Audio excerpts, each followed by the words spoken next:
Hello everyone and welcome back to my Bold and Beautiful 29 YouTube channel. I hope you guys are having a wonderful day. Before we start, please hit the subscribe button and give this video a thumbs up. Finn to deal with a disunited heart. Luna blames Steffy for losing out on a relationship with her father. Finn will have Luna on his mind. The good croaker knows the pledge that he made to Steffy. The man also knows that his bio son killed 2 men and nearly killed Steffy as well. Having any kind of relationship with Luna could put Steffy and the kiddies in danger. However, Finn would no way forgive himself if anything happened to them. Despite what Finn knows in his head, his heart can't help but feel for Luna. The croaker will find himself torn between giving Luna the pater she needs and doing his duty guarding Steffy, Kelly, and Hayes. Steffy is on guard.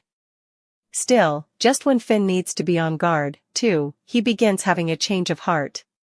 Finn wouldn't be suitable to admit this to Steffy. Still, it could have Finn vacillate if it came between saving Steffy or Luna. Luna will continue to condemn Steffy for everything going wrong in her life. Luna aloud. She could count on Sheila Carter. While Sheila is trying to help her granddaughter by getting her to leave city, Luna doesn't see it that way. Luna sees that someone differently is being ripped from her life. Luna is in an internal state where she can view her life as a result of her opinions. Right now, Luna blames one person, Steffy. Luna buys a gun from someone. While Luna might intend to exclude Steffy, could there be another twist or curveball? Liam is intimately staying at Steffy and Finn's precipice house. I just have to wonder if the reason for the brain excrescence and the secret living arrangement could be to save Steffy from Luna. In detergents, anything goes. Sheila Carter may make a shocking move against her new granddaughter Luna, and rat her out to her pater. Finn. You can take the girl out of captivity, but you can't take the periodical killer out of the girl. Luna is formally over to her old tricks. She started a war with Elektra over will Grandma Sheila actually had to break up their cat fight. After battling with Elektra Forrester, Luna dropped a lemon on Sheila and asked her to help her take out Steffy. Luna's late to the party. If she met Sheila many times ago they would have been 2 peas in a cover. But, her long-lost grandma has turned over a new splint and is blinking her granddaughter's jest. Sheila Carter could use this occasion to her advantage. The concerned grandma could visit her birth son Dr. Finn and advise him about Luna's plans so that he can save his woman. Again. After times of going back and forth with Steffy, saving her from Luna could be the olive branch that Sheila needs to be a part of her son's life. Still, that would mean that she'd have to vend out her own granddaughter and Luna Nozawa could indeed end up back behind bars when the dust settles. Sheila's fidelity to her meat and blood has always been tried and true. But, Luna and Finn are both her family.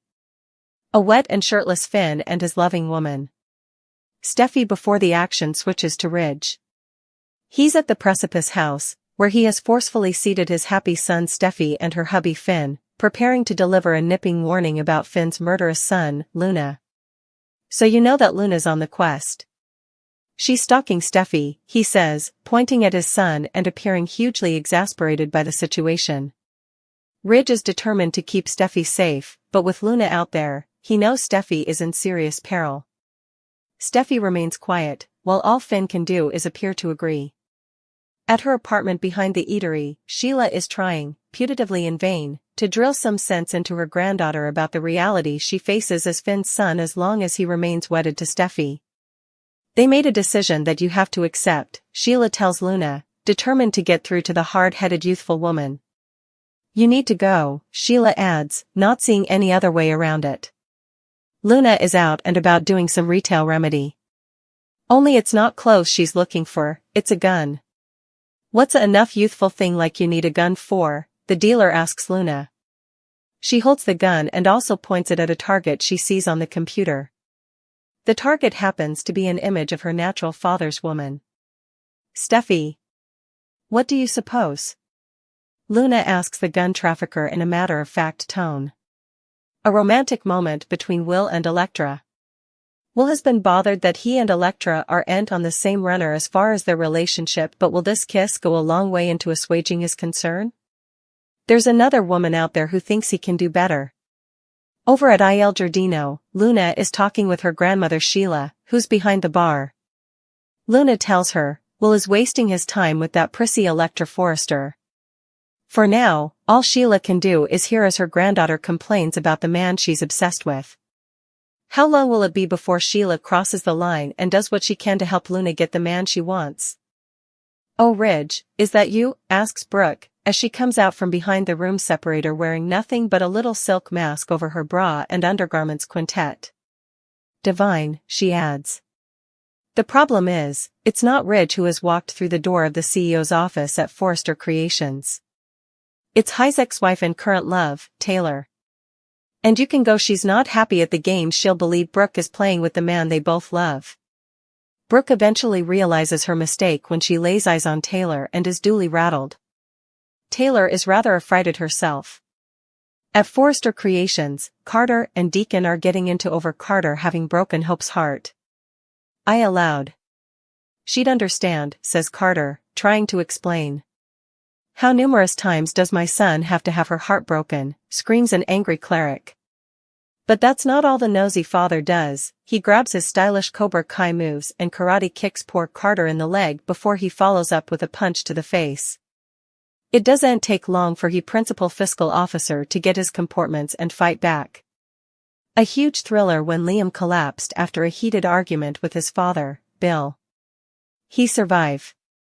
Steffy vented to Ridge about the way Bill treated Liam, and verified to Ridge that she still watched about her partner. He's always going to be an important person in my life, she said of Kelly's father. With Kelly, Finn texted Steffy to remind her that Liam was coming to pick up the youthful girl. Finn served a snack to Kelly, who gurgled, I can't stay to see my pater. Kelly was agitated to go to the climbing spa with both of her parents. They love you so much, Finn told Kelly. A burdened Brooke flashed back to her blow-up with Hope, who had indicted her of choosing the Forresters over her. Meanwhile, Hope sat down with Cleric at Il Giardino, her father assuring her, I've got your reverse, always. Deacon invited Hope to move in with him and raised his sympathy for her in light of how she had been treated by her mama and the Forresters. Hope checked her phone and saw a textbook from Brooke. She ignored it. Deacon groused to Hope about how Carter tagged to remain at Forrester Creations. Hope suffed that Carter had always wanted to be accepted by the fashion family. She admitted that she felt like she could no longer trust anyone, herself included. Hope also showed Brooke's textbook to her pater, in which her mama asked her to come home. I do'n't suppose she understands that home doesn't feel like it used to, said Hope. Steffy noted to Ridge that Liam was stuck in a poisonous place with Bill. She resolved to go defy Bill, standing up for Liam as he'd stood up for her in the history. At Bill's, Liam recaptured knowledge. Weakened, he plodded shakily to his bases and felt the reverse of his head, it was trickling with blood. Liam stumbled to the door and walked outdoors, also instantly collapsed to the ground. An arriving Steffy discovered him there and was affrighted. Oh, my God, she heaved. She frenetically called 911. My ex-husband, he's on the ground. There's a lot of blood. She prayed the paramedics to accelerate as she floated over Liam. Bill went out on a serious branch when he got Luna released from captivity and placed under house arrest at his home. He pushed effects indeed further by pulling some strings and arranging her amnesty. His stopgap was that with an alternate chance, Luna would turn her life around.